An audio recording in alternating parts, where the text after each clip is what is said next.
मेरी माँ के मरने के बाद घर की सारी जिम्मेदारी मुझ पर आ गई थी, क्योंकि मैं उनकी एक ही बेटी थी। 12 साल की उम्र में मुझे अपने घर का सारा काम करना पड़ता था।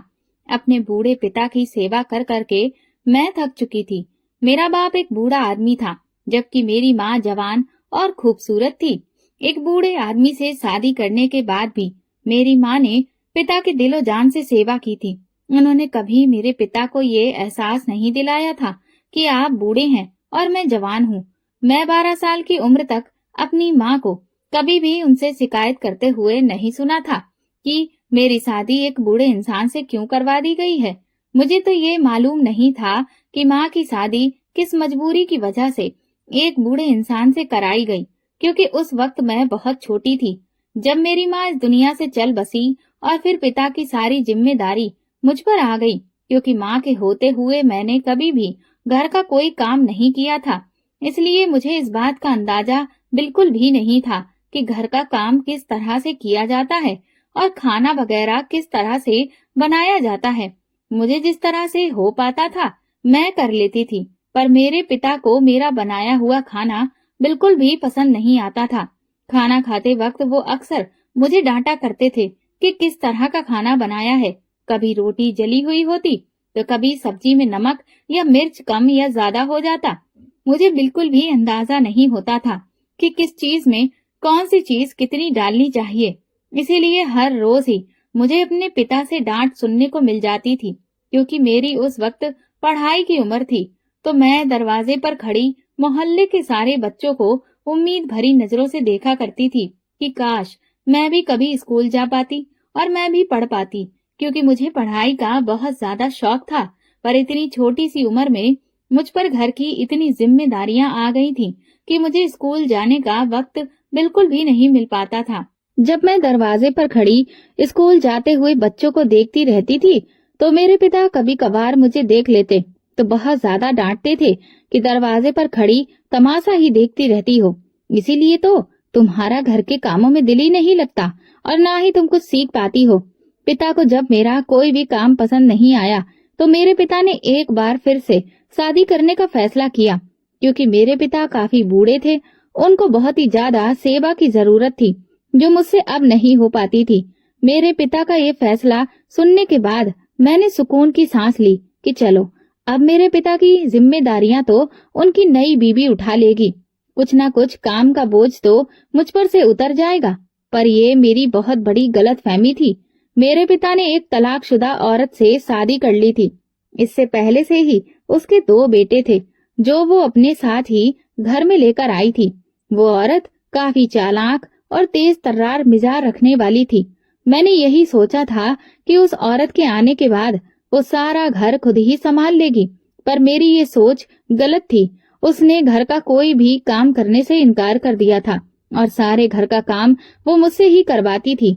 मेरे पिता के साथ साथ अब 3 और लोगों की जिम्मेदारी मेरे कंधों पर आ गई थी। सारा दिन मैं काम करती रहती, उन लोगों के कपड़े धोती, कपड़े प्रेस करती, घर की सफाई करती, खाना बनाती। इन सारे कामों से रात को जब मैं फ्री होती तो मेरी सौतेली माँ मुझसे अपने पैर भी दबाती, और जब भी मैं उनको ये बोल देती कि मैं बहुत थक गई हूँ, मुझे बहुत तेज नींद आ रही है, तो वो मुझे डांटने लग जाती थी। उन सब लोगों की सेवा कर करके 4 साल गुजर गए थे और फिर मैं 16 साल की हो गई। इन 4 सालों में मेरी सौतेली माँ ने एक भी दिन मुझसे प्यार से बात नहीं की थी, और ना ही मेरे पिता ने मुझे कभी भी प्यार भरी नजर से देखा था, क्योंकि वो अपनी जवान बीवी को पाकर बहुत ही ज्यादा खुश थे। उनको अपनी बीवी के अलावा और कुछ भी दिखाई नहीं देता था। वो अपनी बीवी का दिल खुश करने के लिए कभी कभार उसके दोनों बेटों को घुमाने फिराने भी ले जाते थे और उनके लिए ही खाने पीने की चीजें भी खरीद कर लाते थे, क्योंकि वो किसी भी हाल में अपनी बीवी को नाराज नहीं करना चाहते थे। वो ज्यादा से ज्यादा ये कोशिश करते थे कि उनकी बीवी का दिल खुश रहे। मेरी सौतेली माँ के दोनों बेटे मुझ पर इस तरह से हुक्म चलाते थे कि जैसे मैं उनकी कोई नौकरानी हूँ। अपने ही घर में दूसरों को मुझ पर हुक्म चलाते देखकर मेरा दिल जलता रहता था और मुझे बहुत ही दुख होता था कि मेरे पिता ये सब कुछ बैठे बैठे कैसे अपनी आंखों से देखते रहते हैं। उनको मेरा जरा भी ख्याल नहीं होता है कि मैं भी तो उनकी ही औलाद हूँ। उनको कभी तो मेरी तरफ से बोलना चाहिए या फिर अपनी बीवी से ये कहना चाहिए कि तुम अपने बेटों से कह दो कि वो मेरी बेटी पर इस तरह से हुक्म ना चलाया करें। ये मेरी बेटी है, इस घर की कोई नौकरानी नहीं है जो उनके आगे इस तरह हर वक्त गुलामों की तरह उनका हुक्म बजाती फिरे। क्योंकि मेरी सौतेली माँ के बेटे तो पानी का गिलास तक खुद से उठाकर नहीं पीते थे, वो भी मुझसे ही मांगा करते थे। अगर कभी उनके काम में मुझे जरा सी भी देरी हो जाती तो मेरी माँ उसी वक्त मेरे पिता से शिकायत लगाकर मुझे उनसे डांट पड़वा देती थी और पिता की डांट से मुझे बहुत ज्यादा डर लगता था। 12 साल की उम्र में ही मैंने किचन संभाल लिया था और 16 साल की उम्र तक मैं हर चीज बनाना सीख चुकी थी। मुझे बहुत ही अच्छे अच्छे खाने के पकवान बनाने आते थे और नेचुरली मेरे हाथ का जायका भी बहुत ही लजीज था। अगर मैं कोई चीज सादा तरीके से भी बना लेती तो फिर भी वो बहुत ही मजेदार किस्म की बनती थी। एक दिन मेरी सौतेली माँ की एक दूर की सहेली उनसे मिलने के लिए आई थी, जिसके लिए मेरी सौतेली माँ ने मुझे खास तौर पर अच्छा खाना बनाने के लिए बोला था। मैंने उनके कहने पर हर वो चीज बनाई थी जो भी उन्होंने मुझे बोली थी। सौतेली माँ की सहेली जब हमारे घर आई तो मैं उनके सामने खाना जाकर पेश किया। उन्होंने जब मेरे हाथ का बना हुआ खाना खाया तो बहुत ज्यादा तारीफें करने लगी और मेरी सौतेली माँ से पूछने लगी कि जिस लड़की ने ये खाना बनाया है, ये लड़की कौन है? तो उन्होंने बताया कि ये मेरे पति की पहली पत्नी की बेटी सिमरन है। फिर तो उस औरत ने बड़े ही गौर से मेरी तरफ देखा और फिर वो मुझसे हाल चाल पूछने लगी। मैंने भी उनसे उनकी तबीयत के बारे में पूछा तो उन्होंने मेरे सर पर हाथ फेरते हुए मेरी माँ को कहा कि बड़ी ही प्यारी बच्ची है, क्योंकि मैं बहुत ही खूबसूरत थी। मैंने बहुत ही अच्छा रंग रूप पाया था, इसलिए मैं उस औरत को देखते ही पसंद आ गई। उस औरत ने मेरी सौतेली माँ से अपने बेटे के लिए मेरा रिश्ता मांग लिया। उस औरत ने सौतेली माँ से कहा कि मुझे भी ऐसी ही लड़की की तलाश थी जो खूबसूरत भी हो और घर गृहस्थी भी अच्छी तरह से संभालना जानती हो। इस लड़की की तो माँ भी नहीं है और ना ही इसकी कोई बहन है। मैं भी यही चाहती थी कि मुझे ऐसी कोई लड़की मिल जाए जिसका मायके से शादी के बाद कोई भी ज्यादा रिश्ता ना रहे। मुझे इस बात पर यकीन था कि मेरी उम्र अभी बहुत छोटी है, इसीलिए सौतेली माँ इस औरत को फिलहाल मेरा रिश्ता देने से इनकार कर देगी, क्योंकि वो औरत अपने बेटे की जल्द से जल्द शादी करवाना चाहती थी। ये बात भी उस औरत के मुंह से कहते हुए मैंने खुद सुनी थी और फिर मेरी उम्र तो अभी सिर्फ 16 साल है, इसलिए यकीनन वो उस औरत को मेरे रिश्ते के लिए मना करेंगी। लेकिन आसमान तो मेरे सर पर तब फटा जब सौतेली माँ ने उस औरत से बदले में 5 लाख रुपए मांगे और 1 हफ्ते के अंदर अंदर मेरी शादी करने के लिए बोला। वो औरत तो खुशी खुशी 5 लाख देने के लिए राजी हो गई और मेरी सौतेली माँ से बोली कि अभी ये रिश्ता पक्का ही समझो, शादी वाले दिन मैं आऊंगी और तुम्हारे 5 लाख रुपए भी तुम्हें दे जाऊंगी। वो औरत ये खुशखबरी अपने घर वालों को सुनाने के लिए जल्दी से अपने घर चली गई। उस औरत के जाते ही मैंने सौतेली माँ को साफ साफ इनकार कर दिया कि मैं अभी ये शादी नहीं कर सकती। आप होती कौन है मेरी जिंदगी का फैसला करने वाली? तो उन्होंने मुझे थप्पड़ मारते हुए कहा कि कितनी बेशरम लड़की हो तुम, इस तरह से शादी से इनकार कर रही हो। अगर यहाँ शादी नहीं करनी तो जरूर इसका मतलब ये है कि तुम्हारा किसी के साथ चक्कर चल रहा होगा, इसीलिए तो मना कर रही हो। बताओ कौन है वो लड़का जिससे तुम शादी करना चाहती हो? मैंने अपनी मरी हुई माँ की कसम खाते हुए कहा कि मेरा किसी के साथ चक्कर नहीं है। आप मेरी उम्र तो देखिए, फिर मुझे ये बात करिए। इस पर सौतेली माँ बोली, तो फिर जहाँ मैं कह रही हूँ वहीं पर चुपचाप शादी कर लो और कोई भी जरूरत नहीं है अपने बाप से इस बारे में बात करने की। उन्होंने पहले ही मुझे अपने पिता को इस बारे में बात करने से रोक दिया, पर मैं तो अपने पिता से इस बारे में बात करना ही नहीं चाहती थी, क्योंकि मुझे पता था कि मेरे पिता मेरी बात कभी भी नहीं मानेंगे। वो सौतेली माँ की बात मानेंगे। पहले कौन सा वो कभी मेरे हक में बोले थे जो अब मैं उनसे शिकायत करती। मेरी शादी होने से 4 दिन पहले सौतेली माँ ने सारे घर के कपड़े मुझसे धुलवा लिए थे। काम तो मैं पहले भी करती थी, पर इस बार सौतेली माँ ने संदूकों में रखे हुए सारे चादर, रजाइयों के कवर, हर चीज मुझसे धुलवाई, क्योंकि मैं हमेशा के लिए जाने वाली थी और अब ये सारे काम सौतेली माँ को ही करने थे। जैसे जैसे मेरी शादी का दिन करीब आता जा रहा था, मैं बहुत ज्यादा डर रही थी, क्योंकि मुझे शादी के बारे में कुछ भी मालूम नहीं था। मैं तो अपने घर से कभी बाहर तक नहीं गई थी। मुझे बाहर की दुनिया के माहौल का भी कुछ पता नहीं था। मैंने कभी अपने रिश्तेदार नहीं देखे थे और पराये लोगों में जिंदगी गुजारना तो मेरे लिए और भी मुश्किल होगा। ये सोच सोच कर मैं बहुत ज्यादा डर रही थी कि आखिर वो फिर शादी वाला दिन भी आ गया, जब सौतेली माँ मेरे पास लाल रंग का लहंगा लेकर आई और मुझे तैयार करने लगी। तैयार करने के बाद वो मुझे बाहर हॉल में लेकर, जहाँ पर पहले से ही कुछ लोग मौजूद थे, वहाँ पहुंची। मेरी शादी में सिर्फ कुछ लोग ही आए हुए थे, जो कि शायद उन लोगों के करीब के ही रिश्तेदार थे। बहुत ही सादगी के साथ मेरी शादी हो गई और मैं विदा होकर अपने ससुराल चली गई। मेरी सास ने मुझे एक कमरे में जाकर बिठाया, जहाँ पर बहुत ही खूबसूरत फूलों की सेज सजी हुई थी। मैंने जिंदगी में पहली बार इतना खूबसूरत कमरा देखा था, क्योंकि हम तो बहुत ही गरीब लोग थे। हमारे पास तो पुराना सा कच्चा घर था। इस कमरे में एक बहुत ही खूबसूरत बड़ा बेड पड़ा हुआ था, जिस पर बहुत खूबसूरत फूलों की सेज सजी हुई थी, जिसे देखकर मैं बहुत ज्यादा खुश हो रही थी। इस कमरे में एक बड़ा सा ड्रेसिंग टेबल भी था, जिसके सामने खड़े होकर मैं शीशे में खुद को देखे चली जा रही थी। मैंने जिंदगी में आज पहली बार इतना मेकअप किया था, जिसमें मैं खुद को बहुत ही हसीन लग रही थी। प्यारी तो मैं पहले भी बहुत ज्यादा थी। अच्छा रंग रूप था, कद काठी भी अच्छी थी, बाल भी लंबे थे, पर मेकअप ने तो मेरी खूबसूरती में और भी चार चांद लगा दिए थे। आईने में खुद को देखने के बाद मैं उस सोफे पर जाकर बैठी, जो बहुत ही नरम था। मुझे वहां पर बैठने में बहुत मजा आ रहा था। मैंने जिंदगी में पहली बार इतना बड़ा और नरम सोफा देखा था। इस कमरे की हर चीज बहुत महंगी और खूबसूरत लग रही थी।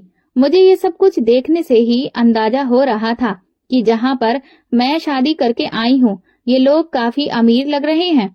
मैं दिल ही दिल में सोच रही थी कि शायद भगवान ने मेरी किस्मत में अब दुख लिखने बंद कर दिए हैं और अब खुशियां ही खुशियां आने वाली हैं।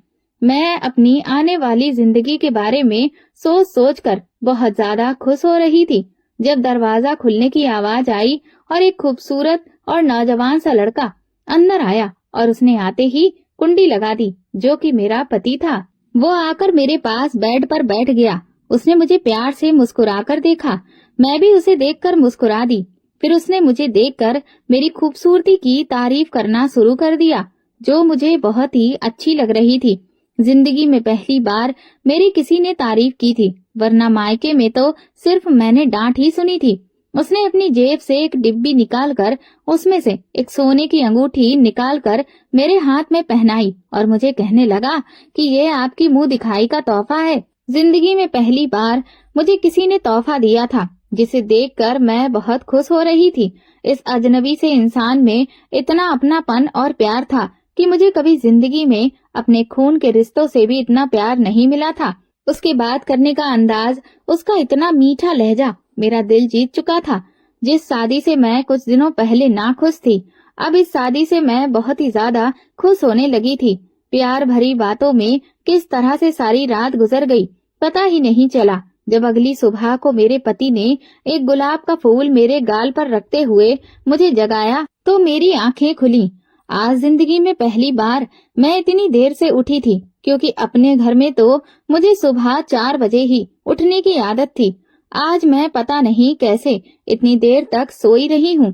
तो मेरे पति ने मुझसे कहा कि मेरा तो अभी आपको जगाने का दिल नहीं कर रहा था, क्योंकि आप बहुत ही प्यारी नींद में सोई हुई थी, पर मजबूरी थी। माँ नीचे नाश्ते पर बुला रही है, इसलिए मुझे आपको जगाना पड़ा। मैंने अपने पति को कहा कि आज ये मेरी जिंदगी की पहली रात थी जिसमें मैं इतनी सुकून की नींद सोई हूँ, वरना मैं कभी भी बेफिक्र होकर ऐसी सुकून की नींद नहीं सोई। मेरे पति ने उस वक्त मुझसे वादा किया कि आपकी आने वाली हर सुबह आपको सुकून भरी मिलेगी। ये मेरा आपके साथ वादा है। मैं आपकी जिंदगी में इतनी खुशियां भर दूंगा कि आपको कभी भी अपना अतीत याद नहीं आएगा। इतने प्यार करने वाले पति को पाकर मैं बहुत ज्यादा खुश थी। मैंने भगवान का बहुत बहुत शुक्रिया अदा किया था कि उन्होंने मुझे कुछ सालों तक दुख देकर सारी जिंदगी के लिए खुशियां दे दी हैं। जल्दी से तैयार होकर मैं और मेरे पति साथ ही बाहर हॉल में चले गए, जहां पर सब लोग हमारा नाश्ते की मेज पर इंतजार कर रहे थे। हमने वहां पहुंचकर सभी को सुप्रभात कहा तो सब लोगों ने भी हमें जवाब दिया। मेरे ससुराल में मेरे सास ससुर और मेरे 2 छोटे देवर थे, जो उस वक्त खाने की मेज पर मौजूद थे। मेरी सास ने अपने पर्स से पैसे निकालकर उसी वक्त हम पति पत्नी की नजर उतारी और नौकरानी के हाथ में थमा दिया। मैं ये देखकर काफी हैरान हो रही थी कि इंसान की जिंदगी में इतना बड़ा बदलाव इतनी जल्दी कैसे आ सकता है कि जिन पैसों के लिए मैं तरसती थी, मुझे अपनी जरूरत के लिए मेरी सौतेली माँ 50 रुपए तक नहीं देती थी, आज हजारों के नोट मुझ पर बारे जा रहे थे। ये जरूर मेरी किसी न किसी अच्छाई का सिला था जो मुझे इस रिश्ते के रूप में मिला था। हम सब घर वालों ने मिलकर जब नाश्ता किया तो मेरी सास ने मुझे मीठा बनाने के लिए बोला। उन्होंने कहा कि हमारे परिवार की रस्म है, हम आने वाली नई बहू के हाथ से मीठा बनवाते हैं। मैंने सभी लोगों के लिए खीर बनाई है। खाने में तो क्योंकि हर चीज ही बहुत अच्छी बनाती थी, तो उस दिन मैंने खीर बनाते हुए ये खास ख्याल रखा कि अच्छी सी खीर बना लूं ताकि सभी लोगों को पसंद आ जाए। मैंने दिल से मेहनत की तो खीर भी बहुत ही ज्यादा अच्छी बन गई, जो सबको बहुत ज्यादा पसंद आई। खीर खाने के बाद मेरे ससुर जी ने मुझे इनाम के तौर पर 20,000 रुपए दिए और कहा कि बहू, दोबारा फिर से मेरे लिए इसी तरह की मजेदार खीर बनाती रहना। मुझे उस वक्त बहुत ज्यादा खुशी हो रही थी कि सब लोगों को मेरे हाथ की बनी हुई खीर पसंद आ गई है। मैंने अपनी शादी के दूसरे दिन अपने घर को खुद संभालने का सोच लिया और सास के पास चली गई। मैंने सासू माँ से पूछा कि आज खाने में क्या बनेगा। मैं आज ही आप सबके लिए खाना बनाऊंगी, बस आप मुझे बता दीजिए। तो मेरी सास मुझसे कहने लगी कि बेटा, इतनी जल्दी क्या है, अब तो सारी जिंदगी तुम्हें ही इस घर को संभालना है। मेरी तो हड्डियों में अब इतनी जान नहीं है कि घर का काम कर सकूं या घर को संभालूं। तुम्हारा ही घर है, तुम्हें ही संभालना है, पर तुम्हारी नई नई शादी हुई है, अभी तो शादी को सिर्फ दूसरा ही दिन हुआ है। तुम्हारे तो हाथों की मेहंदी भी अभी तक नहीं उतरी है। अभी से मैं तुमसे काम नहीं करवाऊंगी। तुम्हारी शादी के पहले दिन है, इसीलिए जाओ, खुद को सजाओ संवारो, अपने पति के लिए खुद को तैयार रखो, उसका दिल खुश रखो और खूब एंजॉय करो। भगवान तुम दोनों की जोड़ी सलामत रखे, तुम दोनों को इसी तरह हमेशा खुश रखे। आगे चलकर तुमको ही तो इस घर को संभालना है। मुझे तो अपनी किस्मत पर यकीन नहीं आ रहा था कि मेरी किस्मत भी इतनी अच्छी हो सकती है। मैं भी इतनी खुशकिस्मत हो सकती हूँ कि मुझे इतनी अच्छी सास मिली है। मेरी सास ने मेरे पति को मुझे हनीमून पर ले जाने को कहा तो मेरा पति मुझसे पूछने लगा कि जाने मन, कहाँ चलना है, हुक्म करो, जहाँ तुम बोलोगी वहीं पर तुम्हें ले जाऊंगा। मैं तो कभी अपने मोहल्ले से भी बाहर नहीं गई थी, तो मुझे तो शहरों के नाम तक नहीं पता थे कि इंडिया में भी कौन कौन से शहर हैं, तो विदेश के नाम को मैं तो सोच भी नहीं सकती थी। मैंने तो बस दूसरों के मुंह से ही हमेशा विदेश के नाम सुने थे, तो मुझे तो किसी भी जगह के बारे में पता ही नहीं था जो मैं अपने पति को कुछ बताती। अब मैं क्या कहूँ कि मुझे कहाँ जाना है। मैंने बस उनसे इतना ही बोल दिया कि जहाँ आपका दिल करे वहीं ले जाइए, तो उन्होंने मुझे दुबई ले जाने का फैसला किया। कुछ दिनों के बाद मेरे पति ने दुबई के 2 टिकट लाकर मेरे हाथ में थमा दिए और कहा कि जल्दी से अब पैकिंग करना शुरू कर दो, कल ही हमारी फ्लाइट है। मैंने अपनी जरूरत का सारा सामान पैक किया और हम दोनों दुबई के लिए रवाना हो गए। मैंने जिंदगी में पहली बार भगवान की बनाई हुई इतनी खूबसूरत दुनिया देखी थी। मेरे पति ने मुझे बहुत ही अच्छी अच्छी जगह पर सैर करवाई। हमने अच्छे अच्छे होटल में खाना खाया। उस दिन मुझे पता चला कि जिंदगी का मजा तो भगवान की बनाई हुई खूबसूरत दुनिया को देखने में है। मैंने तो अपने पुराने से घर के अलावा कभी कुछ देखा ही नहीं था। मेरे पति ने मुझे दुबई के बड़े बड़े शॉपिंग मॉल में ले जाकर कहा कि तुम्हारा जो दिल करे तुम अपने लिए यहाँ से खरीद लो। मैं सबसे पहले अपने घर वालों के लिए ही खरीदारी की, क्योंकि मैं उनके दिल में अपने लिए जगह बनाना चाहती थी। उन लोगों से मुझे इतना प्यार मिल रहा था तो मुझे हर अच्छी चीज दिखते ही अपने सास ससुर याद आ जाते थे कि ये चीज मैं उनके लिए खरीदनी चाहिए। मैंने अपने लिए तो बहुत ही कम चीजें खरीदी थी। तकरीबन 8 दिन दुबई में गुजारने के बाद हम घर वापस आ गए। घर आने के बाद मैं सास ससुर के लिए खरीदे हुए तोहफे उनको देने गई तो वो लोग बहुत ही खुश हो गए। दुबई से आने के बाद मेरी सास ने पूरे घर की जिम्मेदारी अब मुझ पर ही डाल दी थी, जो मैंने खुशी खुशी अपना ली थी। मुझे तो घर का काम पहले से ही मुश्किल नहीं लगता था, क्योंकि मुझे बचपन से ही आदत थी घर का काम करने की, तो मेरे लिए तो यह बहुत ही मामूली सी बात थी।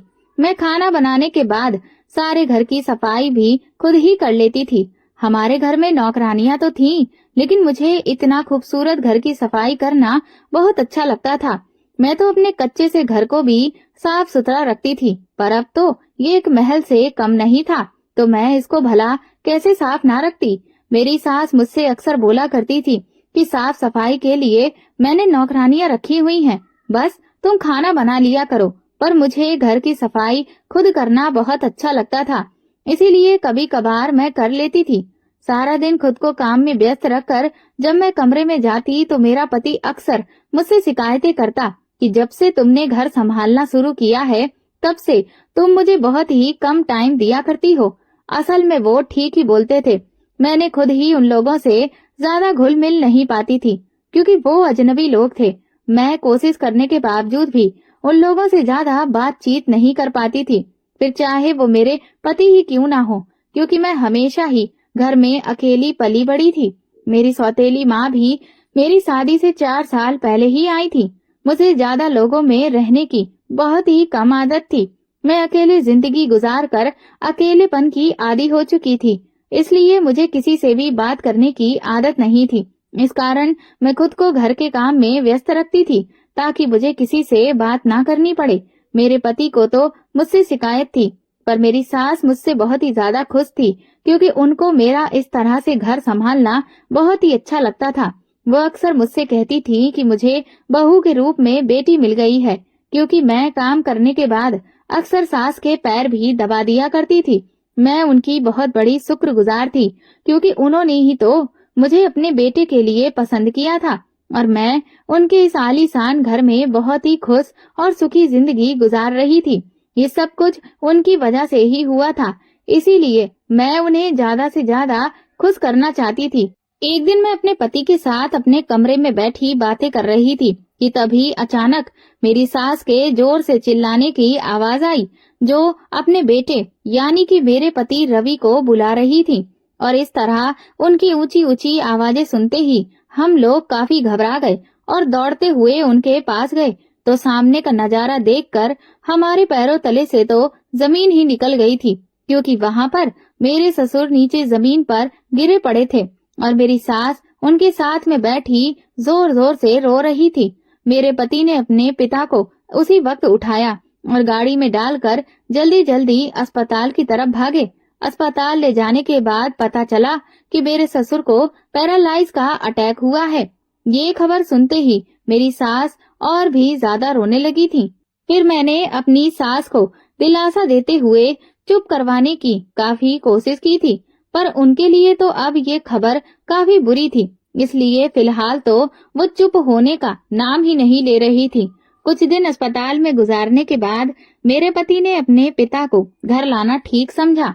इसके बाद घर के सारे लोग ही उनका बहुत अच्छे से ख्याल रखने लगे थे। मेरी सास अपना सारा वक्त उनको ही देती थी, उनके खाने पीने का ख्याल रखती थी, उनकी दवाइयाँ उन्हें खुद अपने हाथों से खिलाती, जबकि मेरी भी पूरी कोशिश थी कि मैं अपने सास ससुर की अब और भी ज्यादा सेवा करूं, क्योंकि उन्हें भी मेरी सेवा की बहुत ज्यादा जरूरत थी। मेरे ससुर का हाल चाल लेने के लिए उनके काफी सारे रिश्तेदार आए थे, जिनको अभी मेरी शादी के बारे में भी नहीं पता था।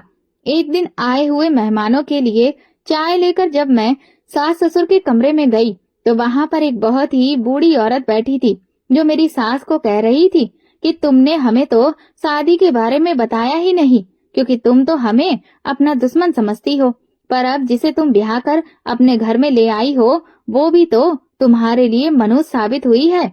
आते ही उसकी मनुष्यत पूरे घर में छा गई है और तुम्हारे पति को पैरालाइज का अटैक हो गया है। मेरी सास ने उस वक्त उस औरत को ये कहकर चुप करवा दिया कि जिसकी किस्मत में जो लिखा होता है उसके साथ वही होता है। किसी के आने या जाने से कुछ भी नहीं होता। हम अपनी किस्मत का किसी और को कसूरवार क्यों ठहराएं? मेरी सास ने उस औरत को बोला कि मेरी बहू तो बहुत ही गुणवान लड़की है। उसने आते ही पूरे घर को बहुत अच्छी तरीके से संभाल लिया है। मुझे तो अब अपनी बेटी की कमी भी महसूस नहीं होती। ये बहू नहीं, मेरी बेटी है। मैं उसके लिए एक भी शब्द सुनना पसंद नहीं करूंगी। मुझे उस वक्त अपनी सास के रूप में माँ ही नजर आ रही थी, क्योंकि मैंने अपनी पूरी जिंदगी में ऐसी सास नहीं देखी थी जो अपनी बहू की तरफ से तारीफें करे और उसकी तरफ से बोले भी। मुझे तो ऐसा लगता था कि ये सास नहीं बल्कि मेरी माँ है। उस दिन के बाद तो मुझे अपनी सास और भी ज्यादा प्यारी लगने लगी थी। मेरी सास अपने पति की सारा दिन सेवा करती रहती थी, तो मैं रात को जाकर अपनी सास के पैर दबाती थी। काफी देर गुजर जाने के बाद मेरी सास ने मुझसे कहा कि बेटा, तुम भी जाकर अब सो जाओ। सारा दिन तुम घर को संभालती हो, मेहमानों को देखती हो और रात में मेरे पैर दबाती हो। तुम भी तो थक जाती होगी। जाओ, जाकर सो जाओ। मैंने अपनी सास को बोला कि मैं तो अपनी माँ की कभी सेवा नहीं की थी। माँ के पैरों में तो स्वर्ग होता है ना। आपके पैरों में अब मुझे वो स्वर्ग नजर आता है। मुझे अपने स्वर्ग से दूर ना कीजिए। मुझे आप अपनी सेवा करने दीजिए। मेरी सास मेरे सर पर हाथ फेरते हुए मुझे बहुत सारी दुआएं देती थी। कुछ दिन गुजर जाने के बाद जब मेरे ससुर की तबीयत कुछ संभली तो फिर लोगों की जान में जान आई। अब मेरे ससुर थोड़ा बहुत बोल लेते थे, क्योंकि पहले तो उनका बोलना भी बंद हो गया था और वो बिस्तर से उठ नहीं पाते थे। अब मेरे पति उन्हें कभी कभार व्हील चेयर पर बिठाकर कमरे से बाहर ले जाते थे, जिसकी वजह से मेरे ससुर की तबीयत में और भी ज्यादा बेहतरीनी आ गई थी और अब वो कुछ खुशी सी महसूस करने लगे थे। मेरे ससुर की बीमारी के बाद सारे कारोबार की जिम्मेदारी मेरे पति पर ही आ गई थी, तो वो भी अब काफी व्यस्त रहने लगे थे। वह अक्सर मुझे ये कहा करते थे कि पिताजी ने कभी भी मुझ पर कोई जिम्मेदारी नहीं डाली थी। वो हर चीज खुद ही संभाला करते थे। उन्होंने हमें बहुत ही प्यार और लाड से पाला है। हमें तो किसी चीज के बारे में पता तक नहीं होता था। अब जब पिताजी के सारे कारोबार की जिम्मेदारी मुझ पर आ गई है, तो मुझे तो किसी भी चीज के बारे में मालूम भी नहीं है। इसीलिए मुझे बहुत टेंशन रहती है कि पिताजी का इतना बड़ा कारोबार मैं अकेले कैसे संभालूं, क्योंकि मेरे पति के दोनों भाई तो अभी भी काफी छोटे थे, जो अभी सिर्फ पढ़ रहे थे। एक दिन सुबह को मेरे पति देर तक सोते रहे तो मुझे बहुत परेशानी होने लगी, क्योंकि मेरे पति की आदत थी वो सुबह जल्दी ही उठ जाते थे। मैं नाश्ता बनाकर फ्री होकर कमरे में आई तो मेरे पति अभी तक सो रहे थे। मैं उनको उठाने के लिए उनके पास गई और आवाज दी तो उन्होंने मुझे जवाब नहीं दिया। मैंने उन्हें हिलाकर जब बुलाया तो उन्होंने फिर भी मुझे जवाब नहीं दिया। मैं तो घबरा गई और दौड़ती हुई अपनी सास के पास चली गई कि रवि को पता नहीं क्या हो गया है, वो नींद से उठ ही नहीं रहे हैं। मेरी सास के तो जैसे सर पर आसमान ही टूट पड़ा था। वो तुरंत ही दौड़ती हुई मेरे साथ कमरे में आई और उन्होंने रवि को काफी आवाजें दी, उनके ऊपर पानी के छींटे मारे, पर रवि वो होश में नहीं आए। वो अपने छोटे बेटे से कहकर रवि को अस्पताल ले गई और मैं भी उनके साथ अस्पताल चली गई। रवि का चेकअप करते हुए डॉक्टर ने हमें जो खबर सुनाई तो हम पर बिजली ही गिर गई थी। डॉक्टर ने हमें बताया कि रवि को ब्लड कैंसर है। मेरी सास बेचारी अपने बेटे की इतनी बुरी बीमारी के बारे में सुनकर बहुत रो रही थी और मुझे तो जैसे यकीन ही नहीं आ रहा था। अभी अभी तो खुशियों ने मेरी जिंदगी में कदम रखा था और इतनी जल्दी ही मुझसे वो सारी खुशियां छीनने जा रहा था। मुझे बिल्कुल भी यकीन नहीं आ रहा था। मेरी आंखों से सिर्फ आंसू बहते जा रहे थे जब मेरी सास मेरे पास आई और मेरा हाथ पकड़कर मुझे उस कमरे से बाहर ले गई जिस कमरे में रवि एडमिट था। मेरी सास मुझे मनहूस कहकर कहने लगी कि तुम्हारी मनहूसियत वाकई मेरे घर की खुशियों को निगल गई है। मेरी जिंदगी से, मेरे बेटी की जिंदगी से अब तुम वापस आने के बारे में सोचना भी मत। मैं अपनी सास की मिन्नतें करते हुए कहने लगी कि माँ जी, इसमें मेरा कोई दोष नहीं है, पर मेरी सास मेरी एक भी बात सुनने के लिए तैयार नहीं थी। उन्होंने अपने दोनों बेटों से कहकर मुझे हॉस्पिटल से उसी वक्त धक्के देकर बाहर निकलवा दिया और ये तक नहीं सोचा कि रवि की बीमारी का जितना दुख उन्हें हुआ है उससे कहीं ज्यादा तो मुझे भी हुआ है। मैं रोती हुई अपने मायके चली गई तो मेरी सौतेली माँ मुझे देखकर परेशान होने लगी और बोली कि तुम यहाँ पर क्यों आई हो? तुम्हारी सास ने तो मुझसे कहा था कि तुम अब कभी भी अपने मायके नहीं आओगी, तो फिर यहाँ आने की क्या वजह है? मेरी सौतेली माँ मुझसे कहने लगी कि अगर थोड़ी देर के लिए आई हो तो फिर ठीक है, अगर रहने के लिए आई हो तो अभी यहाँ से चली जाओ, क्योंकि तुम्हारी हालत और तुम्हारी शकल बता रही है कि तुम्हें उस घर से निकाला गया है। मैंने तुम्हें यहाँ रखने के लिए तैयार नहीं हूँ, क्योंकि तुम्हारे बाप की दवाइयों पर भी बहुत पैसा खर्च हो चुका है। तुम्हारा पेट पालने के लिए अब मेरे पास पैसे नहीं हैं। मैंने तो अभी अपनी दुख भरी दास्तान अपनी माँ को सुनाई भी नहीं थी और उन्होंने तो पहले ही मुझे रखने से इनकार कर दिया। मेरे दोनों सौतेले भाइयों ने धक्के देकर मुझे उसी वक्त घर से बाहर निकाला और मैं रोड पर जा गिरी। अपने मायके के दरवाजे पर रोते रोते सारी रात गुजर गई, पर सौतेली माँ ने दरवाजा नहीं खोला। वो मैं भूखी प्यासी सारी रात गुजारी थी। मैं सुबह के वक्त उस दरवाजे से उठी। मेरे शरीर में बिल्कुल भी ताकत नहीं बची थी कि मुझसे चला भी जाए, क्योंकि एक तो मेरे पति की बीमारी का सदमा था, दूसरा घर से निकल जाने का भी दुख भी था। मुझे यकीन था कि मेरा पति मुझे जरूर वापस बुलाएगा, क्योंकि वो मुझसे बहुत ज्यादा प्यार करता था। मैंने फिर से अपने ससुराल जाने की लगी। चलते चलते रास्ते में अचानक से मेरा सर चकराने लगा और मैं बेहोश होकर गिर गई। जब मेरी आंख खुली तो फिर मैं एक अस्पताल में मौजूद थी और एक औरत मेरे साथ में खड़ी थी। मैंने उस औरत से सवाल किया कि मैं कहाँ हूँ और मुझे क्या हुआ है, तो उस औरत ने मुस्कुराते हुए मुझे जवाब दिया कि मुबारक हो, आप माँ बनने वाली हैं। आप सड़क पर बेहोश पड़ी हुई मुझे मिली थी, तो मैं आपको अस्पताल में ले आई, जहाँ मुझे पता चला कि आप तो माँ बनने वाली हैं। उस औरत ने मुझसे कहा कि आप कौन हो, कहाँ रहती हो, मैं आपको आपके घर तक छोड़कर आती हूँ। तो ये बात सुनते ही मेरी आंखों से आंसू बहने लगे। मैंने उस औरत को कहा कि मेरा तो कोई भी घर नहीं है, कि घर का पता मैं आपको दूं। मेरे पति के घर से मुझे मनहूस कहकर निकाल दिया गया है और मेरे पिता के घर से भी मुझे ये कहकर निकाला गया कि मेरा बोझ वो लोग नहीं उठा सकते। वो औरत बहुत ही अच्छी और रहमदिल थी। वो मुझे अपने साथ अपने घर ले गई। उस औरत के घर में मेरा बहुत ही अच्छे तरीके से ख्याल रखा जा रहा था, इस वजह से क्योंकि मैं पेट से थी। उस औरत को जब मैंने अपनी सारी कहानी सुनाई तो उसे भी बहुत अफसोस होने लगा कि मेरे साथ बहुत ही गलत हुआ है। उस औरत ने अपने बारे में मुझे बताया कि उसके पति का एक रोड हादसे में देहांत हो गया है। ये खबर सुनने के बाद मुझे बहुत ही दुख हो रहा था, क्योंकि वो औरत अभी जवान थी। उस औरत ने मुझे कहा कि मैं इस घर में अकेली ही रहती हूँ, तुम जब तक चाहो मेरे साथ रह सकती हो। पर मैंने उस औरत का धन्यवाद करते हुए कहा कि नहीं, मुझे अपने पति के घर जाना है। भले ही मेरी सास ने उस वक्त गुस्से में मुझे घर से निकाल दिया, पर मैं अपनी तरफ से पूरी कोशिश करूंगी अपना घर बचाने की। मुझे यकीन है कि जब मेरा पति मुझे देखेगा तो वो मेरी सास को मुझे घर से निकालने से रोकेगा, क्योंकि मेरा पति मुझसे प्यार करता है। वो औरत अपने साथ अपनी गाड़ी में मुझे मेरे ससुराल ले गई।